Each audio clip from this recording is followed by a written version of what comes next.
Hey guys, what's up? It's Christian Brown here, aka ThomasFan247. The month of April marks my 10-year anniversary here on YouTube. Back in April of 2008, I decided to start my own YouTube channel, and 10 years later, I am at this many total views and this many subscribers because I don't actually know the numbers off the top of my head, but I'm going to put them right here in my hands.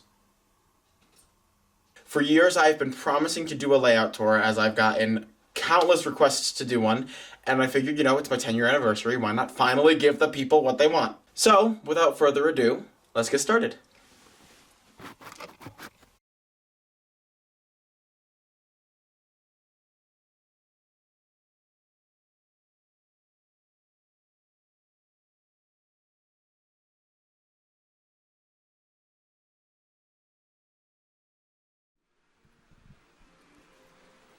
Alright, so here we can see the entire layout. It measures to be about 10 by 10 feet with a 3 by 3 foot square in the middle.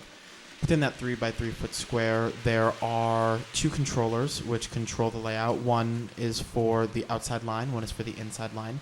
So Henry and Thomas are each running on their own controllers.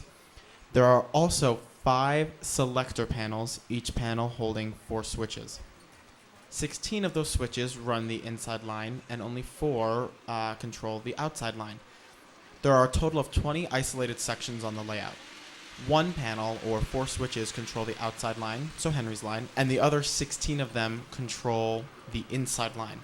Going back to the outside line, or Henry's line, those 4 switches control the Wellsworth section. They control the platform that Edward is on, as well as the sidings that Bill, Ben, and Boko are on.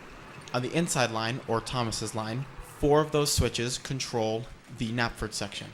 They control Diesel's siding, Norman's siding, Daisy's line, aka the branch line platform, as well as the main line platform on the inside line.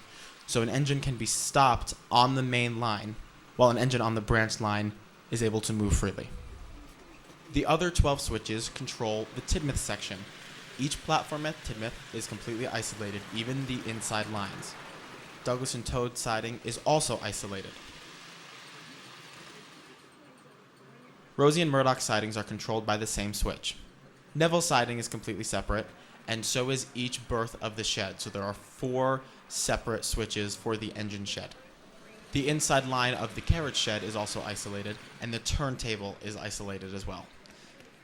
The line closest to the turntable in the carriage shed is actually controlled by the same switch as Rosie and Murdoch sidings, as those 3 separate lines are wired to the team track. Speaking of the team track, you can see that it runs slightly into the landscape. This section used to be covered off by a Metcalf goods shed, as well as the Bachman resin warehouse.